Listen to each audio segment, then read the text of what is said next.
Okay, so hello. I don't know what I'm looking like here, but we'll see when we edit it. But anyways, this is my $100 beater here. Ford Escort 1990. Runs like a top. As you can see, it's rusty as heck, but this is what I use to run back and forth to the shop when I'm all greasy, because I don't care what I do to it, because it was $100. This is my Honda aerodynamics project. As you can see, I've added a tail on the back, which cuts down on the wake that it makes going through the air. And it had some front end damage when I got it. That's why I got it cheap. So I redid the nose on it, which was all gone. And it eliminated the one grill. And so it's just another project car. Runs great though, and just an ugly beater. And gets lots of looks going down the road. So those are a couple of my other projects, but like I said, this is going to get interesting. Anyways, there's the RV that I was winterizing yesterday, and so that's what took up my time yesterday. But we're going to the shop, so I'm going to go to the shop and I'm going to show you where everything's at, and so you can get an idea of what's going on. And got the steel, got the drive shaft, got a bunch of other little bits and stuff, so hopefully this weekend it'll be running.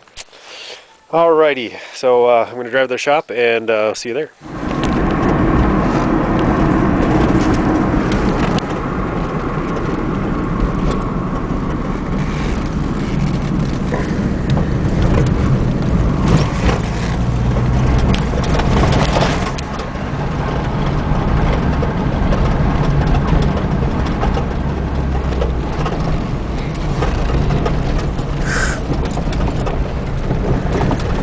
Alright, so we're here at the shop. This is my parents' place. It's about, I don't know, 7-8 miles from my place.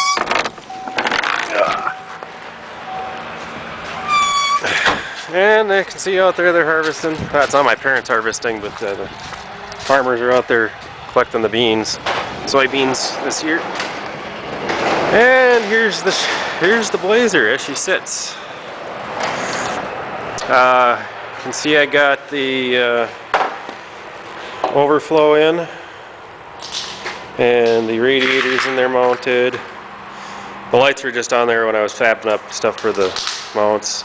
This is how I cut the radiator support to rip the motor out. Seen it done by many other people, and then just made plates to screw it back in, and it's not going anywhere. So anyways, that's that. There's the relay. It's actually just a Ford starter relay, $7 or something like that, and that goes to all the glow plug wires. It'll be manual push button. I'm not bringing over any of the other stuff from the Benz for the automatic turn on and turn off. That way I can control it myself. Let's see here. Here you can see the throttle cable thing, and I'm going to mount the kickdown switch right here.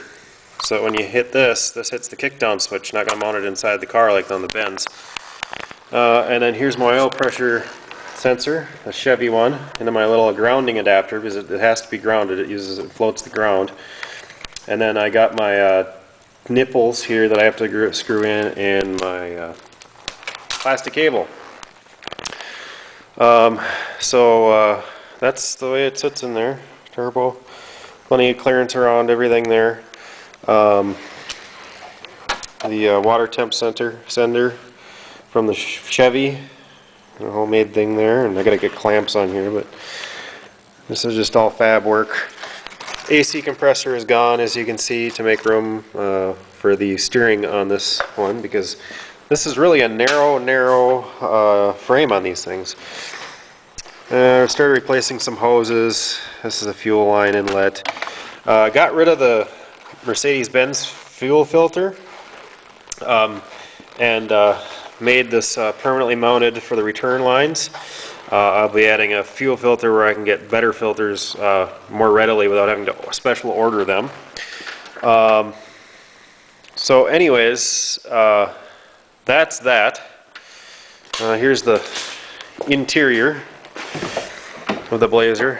It's kind of dark in here, but I don't have don't have the battery hooked up on here for the lights, but just a four-wheel drive Chevy Blazer. Everything works on the inside.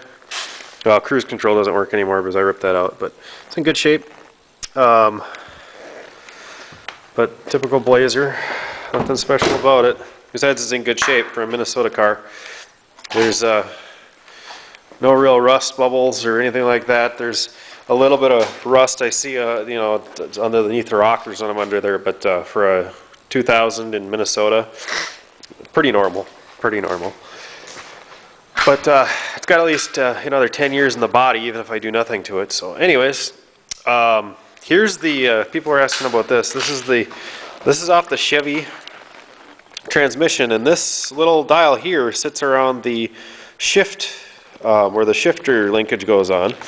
Pivots in there, so when you shift gears on the transmission, it would just sense where it was in its arc. And so here's park, here's reverse, here's neutral, drive, you know, 3, 2, 1, and that is all working. All I got to do is make a linkage that goes from this, from the Blazer cable to this, and then from that into the tranny. So that's how I'm doing that. So on the gauges, the LCD gauge on the dash, that'll all work. Reverse lights are all controlled from there. Here you can see the wiring harness. Went through and taped up the entire wiring harness, cleaned it all up, got rid of all the extra dangling crap off of it. Some of them I just taped over, like this big huge one that goes in the top of the Chevy motor. Just taped it over to seal it up so no moisture could get in there. So I have to do some more there, but just left it on the harness. So that's the Blazer. And so today, picked up my drive shaft. This is just the stock. Yeah, I know the shop's a mess. This is just the stock Benz drive shaft. And I took it to the shop. I said I need it this long from U-joint to U-joint, and they came up with this.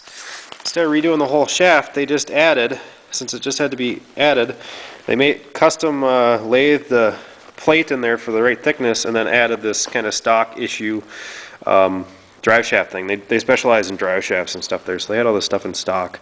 And then they went from the 3-way bolt apparatus to this 4-way by drilling a couple holes and tapping them, and so that's that.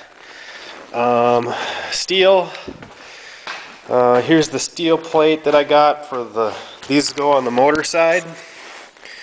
The motor mounts on the motor. One smaller than the other, yes, it's weird. And then these are going to be extensions for because they just don't stick out far enough for it to work for the on the frame, 1/4-inch plate. And then picked up some other steel today too for making the mount for the shifter thing and the shift linkage and stuff like that. So that's where it sits right now, and I'm going to get working on these motor mounts. Oh, and then there's another big old chunk of steel here.